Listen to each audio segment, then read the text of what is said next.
week 8 of the fantasy basketball season, and here's a few forwards you could buy low this week. And the first guy's Michael Porter Jr.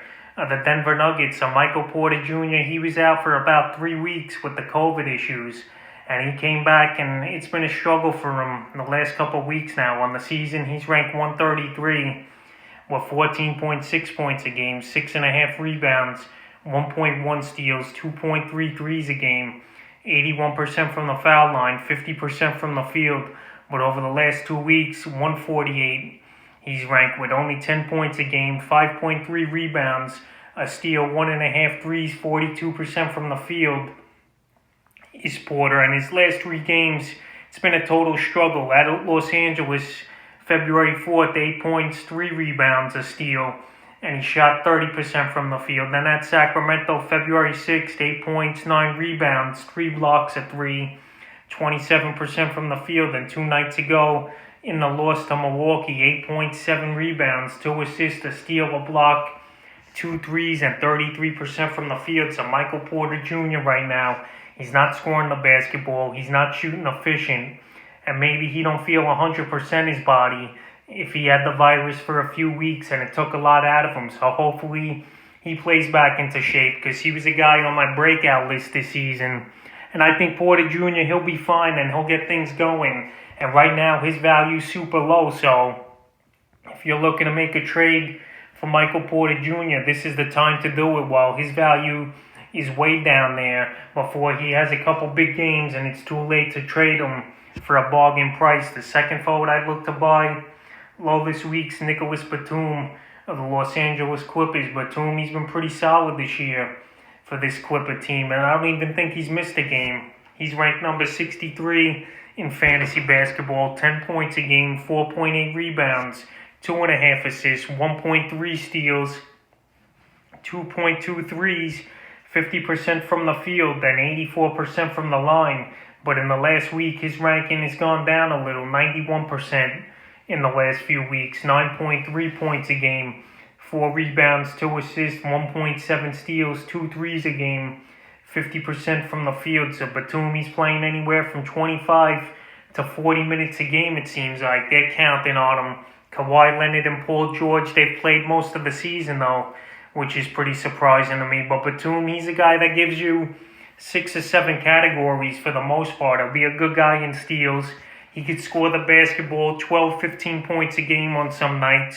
He gets assists. He can rebound. His shooting percentage is pretty solid this year, but the last couple games he's been down a little as Batum, and this is why I think you could go get him. And honestly, I don't think you got to give up much to get him. February 3rd at Cleveland, 7 points, 1 rebound, 2 assists. Versus Boston, February 5th, 16 points, 7 rebounds, an assist, and 2 steals. And then versus Sacramento a few nights ago, February 7th, 5 points, 4 rebounds, 3 assists, 3 steals, and a block. So Batum, he still gets you different categories. He's not scoring the basketball that great the last couple games, and that's why I think you could go out there and buy him low, because he's a big part of this Clipper team, and he's not going to lose playing time anytime soon, I believe. The next forward I would look to buy low this week on waivers is Andrew Wiggins of the Golden State Warriors. Wiggins on the season, he's ranked 109, 17.5 points a game, 4.6 rebounds, 2.2 assists, 1.3 blocks. He's hitting some threes this year, 1.9 a game, and 46% from the field is Wiggins. But the last few games, it hasn't been that great for him. February 8th at San Antonio, 11 points, 5 rebounds, 4 assists, 2 steals, and a block, 33% from the field. And then at San Antonio again, February 9th, last night, 14 points, 3 rebounds, an assist, 3 steals, a 3, and 35% from the field. So Andrew Wiggins, the last few games, he's shooting under 40% in the last 4 out of his 5 games. That's going to hurt fantasy owners, no doubt about it. But he's still a good player. I believe he's the second option over there in Golden State. Him or Kelly Oubre, who's really stepping up right now for this Warrior team. But Wiggins, he could score the basketball. He's actually blocking shots this year, and his 3-point shooting's improving. So for the Wiggins owner is dangling him out there, going to give up much to get him, this is the week to do it before we see Wiggins have a couple explosive games with 30-plus points. So go out there and get Wiggins on the low this week. The next forward I would look to trade for this week and buy low is Josh Richardson of the Dallas Mavericks. Richardson, we know he's a pure scorer. We know he's a three-point shooter, but he don't do much more than that for fantasy owners. On the season, he's averaging 13.1 points a game, 3 rebounds, 2.3 assists, 1.6 threes, 42% from the field, and a nice 92% from the foul line. He's ranked 133 this season. And over the last few games, he really's had some decent games, though.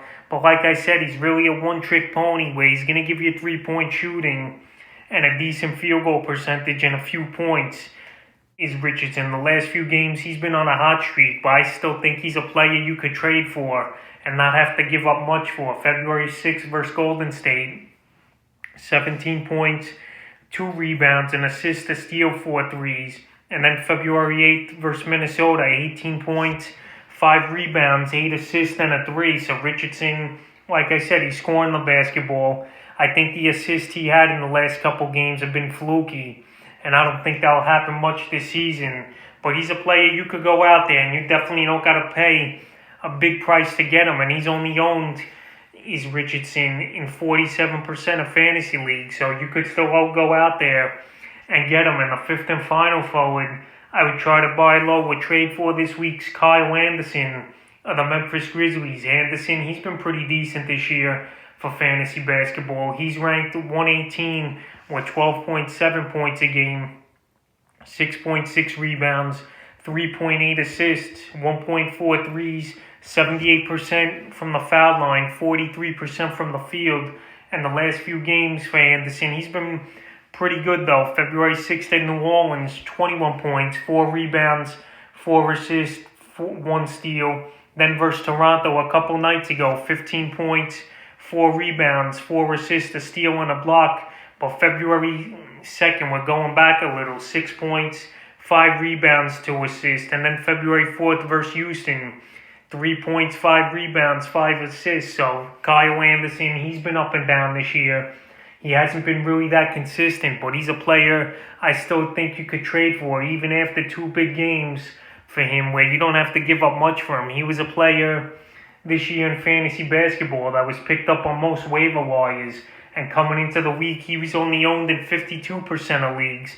But now owners, they've jumped out there to the wire and picked him up, and now he's owned in 58% of leagues. But if you could trade for him, I promise you probably don't have to give up much for him. And he's a player playing anywhere from 30 to 35 minutes a game on most nights for this Memphis team. So I would go out there and get Kyle Anderson. And that's a few forwards I would look to buy low and trade for here in Week 8 of the fantasy basketball season.